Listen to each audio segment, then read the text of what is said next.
Hey so guys, this is Mukesh Joshi. Welcome back to another video. बहुत ही मज़ेदार चीज़ मेरे साथ कल हुई है। बेसिकली कल मैंने 24 घंटे मैंने इस क्यूब के साथ बिताया और कल से पहले मुझे अगर कोई कहता है कि इसको सॉल्व कर दो तो मुझे नहीं आता था, क्योंकि मैंने आज तक कभी इसको यूज़ ही नहीं करा, इसको कभी बाय भी नहीं करा, कभी इसको सॉल्व भी नहीं करा।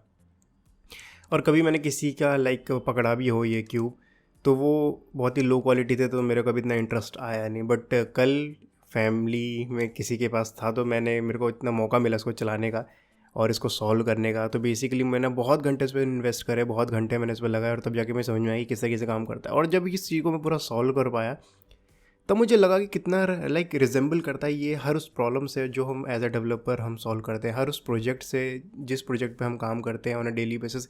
ये कैसे रिजेंबल करता है और कैसे कौन कौन सी वो चीज़ें हैं जो ये एक रूबिक क्यूब एक सिंपल सी पज़ल हमें सिखा सकती है, एक हर उस डेवलपर को, हर उस प्रोग्रामर को जो डेली बेसिस पे इस प्रोफेशन पे है।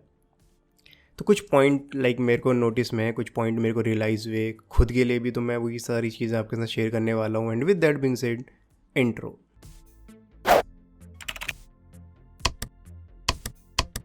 जो सबसे पहली चीज़ मुझे नोटिस हुई, सबसे पहली चीज़ जो मुझे इसमें रियलाइज़ हुई कि ये चीज़ जब आप जब ये अनसॉल्व रहती है, तब ये it looks impossible at first glance. जब आप इसको पहली बार इसको देखते हो, जब ये पूरी स्क्रैम्बल्ड रहती है, जब ये पूरी पजल स्क्रैम्बल्ड रहती है, जब आप इसको पहली बार देखते हो तो ये एकदम से इम्पॉसिबल लगती है सॉल्व करना। लेकिन जैसे जैसे आपको पता चलता है कि किस तरीके से सॉल्व करना है या किस तरह की चीज़ करनी है, तो जैसे आप उसके साथ टाइम स्पेंड करते हो, आपको रास्ते निकलने शुरू हो जाते हैं, आपको क्लू मिलने शुरू हो जाते हैं, आपको तरीके समझ में आने लग जाते हैं किस तरीके से सॉल्व करना है। एंड सेम चीज़ हमारे डेवलपमेंट के साथ होती है। जब भी हम कोई प्रोग्राम या फिर जब भी हम किसी प्रॉब्लम को फेस करते हैं, तो बहुत बार ऐसा होता है कि हमें स्टार्टिंग में लगता है यार ये इम्पॉसिबल नहीं कर सकते, but at the same time जब हम उसमें ज़्यादा टाइम इन्वेस्ट करते हैं या फिर जब हम उस पर लॉजिक लगाना शुरू करते हैं, बट एक टाइम आता है जब वो सॉल्व हो ही जाती है। Patience is the key, to solve this puzzle, to solve any programming puzzle, patience is the key. Patience आपको चाहिए to solve this puzzle.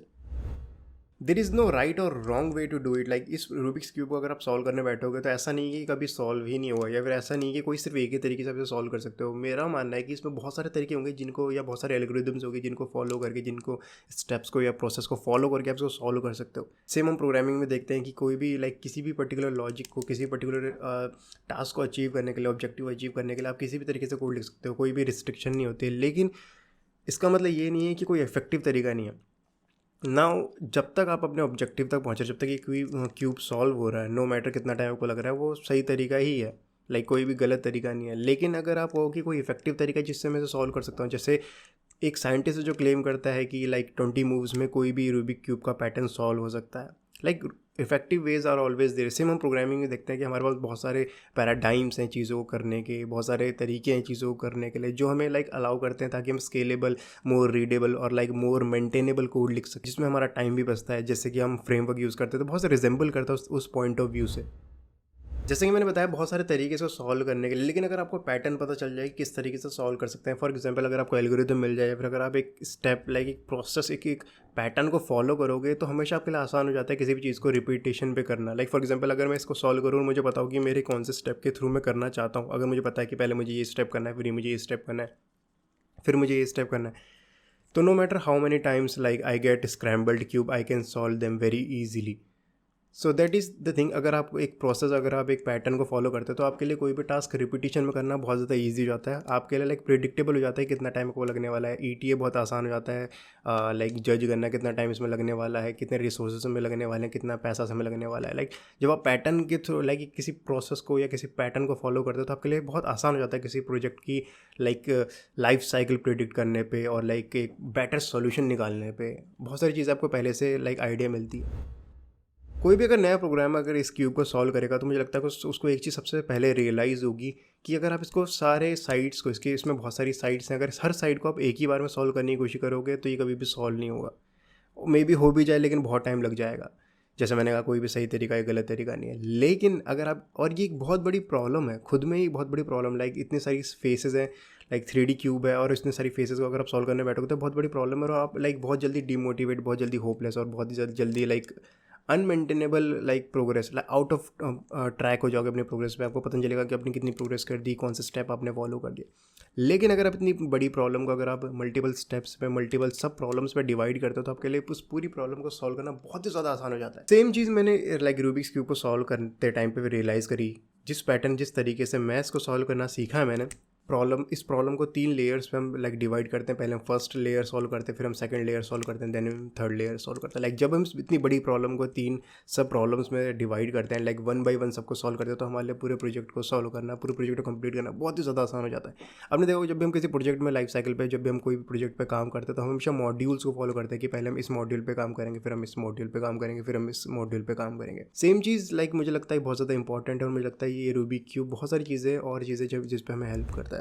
Cube को सॉल्व करते करते मुझे ये रियलाइज़ हुई, जब मैं पैटर्न को फॉलो कर रहा हूँ तो हमेशा जो आउटपुट होते हैं वो लाइक सिमिलर होते हैं। 2, 3 या 4, 5 केस होते हैं जिनको लाइक मुझे पता था कि इनमें से एक होगा, और डिपेंडिंग ऑन जौन सा भी केस होता है मैं अगली एल्गोरिदम उस पर लगाता हूँ।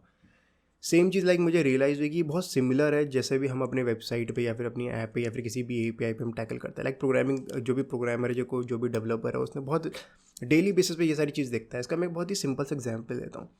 अगर मैं अपनी किसी वेबसाइट पर रिक्वेस्ट भेजता हूँ और अगर मुझे पता है कि सामने सर्वर से इस टाइप की लाइक एरर आ सकती है या फिर रेस्पॉन्स आ सकता है, तो मैं हर एक एरर के लिए, हर एक सिचुएशन के लिए, हर एक रेस्पॉन्स के लिए लाइक एक तरीका या फिर एक मेथड बिल्ड कर सकता हूँ जो लाइक उसको टैकल करेगा उस सिचुएशन को। फॉर एग्जांपल, अगर 200 रेस्पॉन्स है, लाइक अगर मेरे को पता है कि पेज मुझे मिल गया जिसके लिए मैं रिक्वेस्ट डाल रहा हूँ, तो मैं उस पेज को फैच करके शो करूँगा। अगर मुझे दिखता है कि 404 एरर आ रही है, 404 रेस्पॉन्स है, तो मैं नॉट फाउंड का पेज शो कर दूंगा। अगर 301 है तो मुझे पता है कि रीडायरेक्शन हुआ है। बहुत सारी चीज़ें अगर आपको पता हो अगर पहले से ही आपको पता हो कि ये लाइक इनमें से कोई मेथड होने वाला है या फिर इनमें से कोई केस होने वाला है, तो आप अगर आपके आउटपुट सारे प्रिडिक्टेबल होते हैं तो आपके लिए लाइक रेस्पॉन्स या फिर आपके लिए जो उन सारी सिचुएशंस को टैकल करना बहुत ही ज़्यादा आसान हो जाता है।